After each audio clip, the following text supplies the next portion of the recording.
Not into long podcasts? Don't worry, we've got bite sized clips just for you. This is CWN Clips. Please don't forget to subscribe.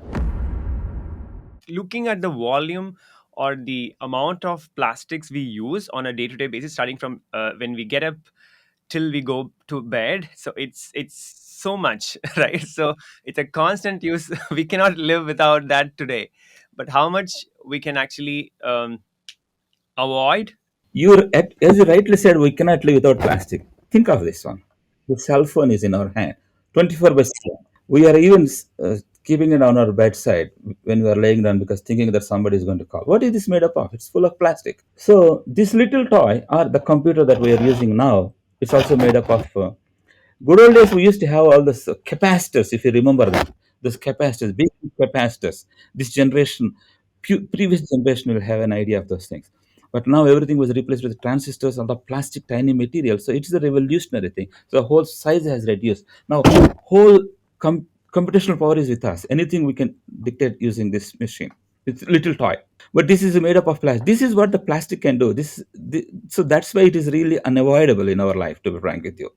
But No, however, some right. of the problems that it is offering, that is some problems that is causing, that's where we need to come up with solution. That's what we are trying now. Right, right. Going through what you've been doing, it's pretty. Pan. Um, Think of the pan. We write yes. So it. there is a lot. I mean, I think whatever we are touching today, like starting. I mean, there is. It's become inevitable part of our life. So there is definitely a constant effort.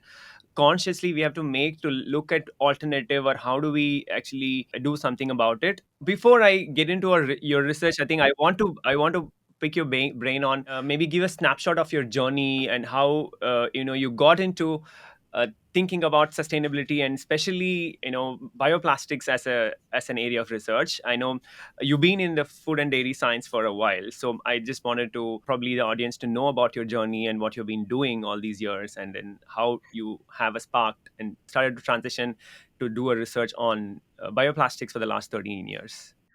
Yeah, that's really good. Thank you. That's a very interesting question. I'm a physicist, I should. So I grew with physics and mathematics. So the field that has given me curiosity and then gave me the question why and how. So I was always fascinated by the functionality, the macroscopic behavior, why certain things behave like this. In one of the physics classes, I asked this question to my professor, and then he suggested me that if you want to understand the macroscope behavior, you should have a thorough understanding about the interactions that take place at the atomic level. That stayed with me till today.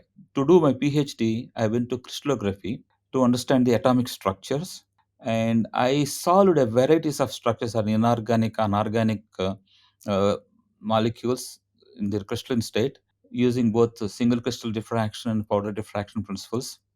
But however, my quest for this structure function relationship is still there.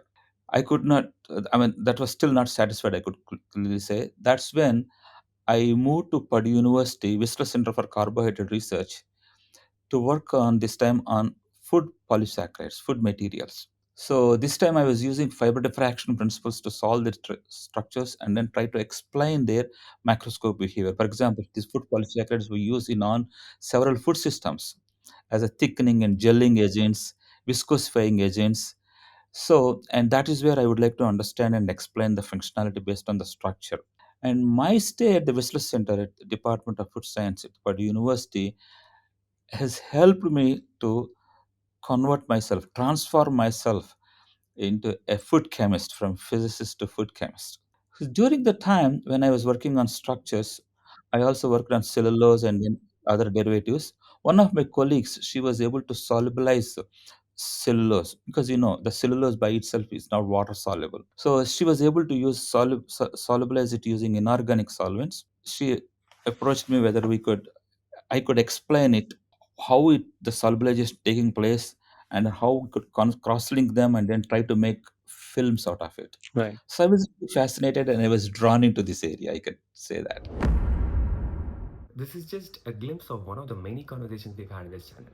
If you found this thought provoking, please don't forget to subscribe and explore more insights from unfiltered voices and the real world experts. And please don't forget to like and share this video to as many people as possible. It keeps us going. See you in the next one.